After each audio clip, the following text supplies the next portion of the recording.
આદરણીય ગુરુજનો, વડીલો, વાલીઓ અને મારા વાલા વિદ્યાર્થી મિત્રો, હું છાયાનૈતી શ્રી દરબારગઢ પ્રાથમિક શાળા ધોરણ 4 માં અભ્યાસ કરું છું. બાળુડા આવજો મારી નિશાળમાં ભણવાને આવજો મારી નિશાળમાં.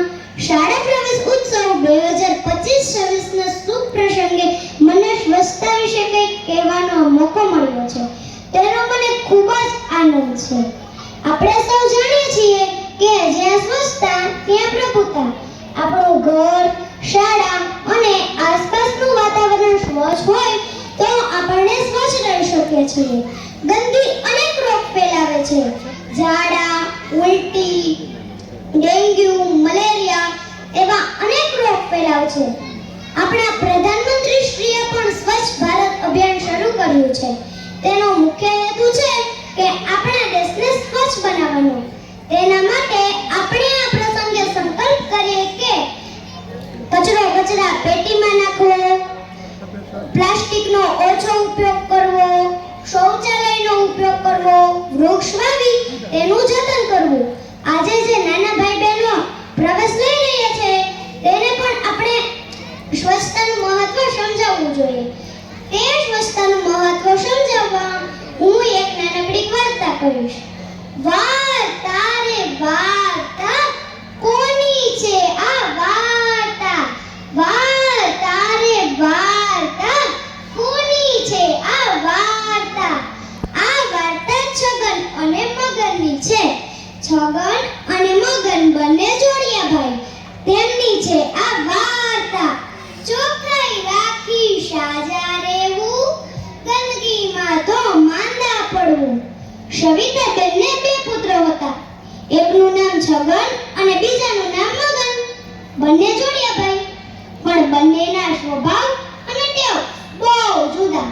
છગન ચોખ્ખાઈથી રહે, પોતાની ચીજ વસ્તુઓ વ્યવસ્થિત મૂકે, અને મગન તો સાવ ગોબરો રે, તે ઘરમાં બધું જ અસ્તવ્યસ્ત કરી નાખે.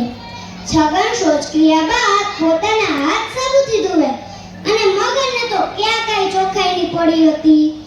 શાળામાં પણ બપોરે જમવાનું થાય ત્યારે છગન હાથ ધોતો હોય, મગનને પણ હાથ ધોવા બોલાવે, પણ મગન તો એની મસ્તીમાં દોડતો જમવા બેસી જાય.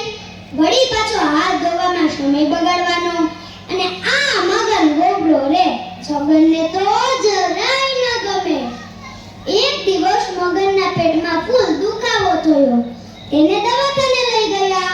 ડોક્ટરે તપાસ કરી કહ્યું, મગને હાથ ધોવાની કાળજી રાખી નથી, તેથી હાથમાંથી કીટાણુ પેટમાં ગયા છે. ધીમે ધીમે પેટની બીમારી વધતી જાય છે. આ સાંભળી સવિતાબેન અને છગન તો ચિંતામાં પડી ગયા. થોડી વાર પછી છગન મગનની પાસે જઈ બેઠો અને કહ્યું, તે હાથ પગ ધોતી વખતે સમય બચાવવાની વાતો તો કરી, પણ આજે તારી નિષ્કાળજીને કારણે તારો કેટલો સમય બગડશે. તે હાથ ધોયા હોત તો કીટાણુ પેટમાં ન જાત અને તું બીમાર જ ન પડત. વિચાર કર બૈરા, વિચાર કર, શું વધારે યોગ્ય છે? મગનને તેની ભૂલ સમજાય અને તેણે પણ નક્કી કર્યું કે આજથી હું સ્વચ્છ રહીશ. આ નિર્ણય પાકો. આ વાર્તામાંથી આપણને શીખવાનું મળે છે કે હું પણ દરરોજ સ્વચ્છતા રાખીશ. જમતા પહેલા અને શૌચક્રિયા બાદ સાબુથી હાથ ધોઈશ, નિયમિત સ્નાન કરીશ, ઘર અને આજુબાજુના વિસ્તારની સફાઈ કરીશ. વાર્તા રે વાર્તા, સ્વચ્છતાની વાર્તા. તો મિત્રો, તમે બધા પણ ચોખ્ખાઈ રાખશો ને? હા. સર, તમે મને થોડોક સમય આપો તો હું કવિતા રજૂ કરું. કોની કવિતા?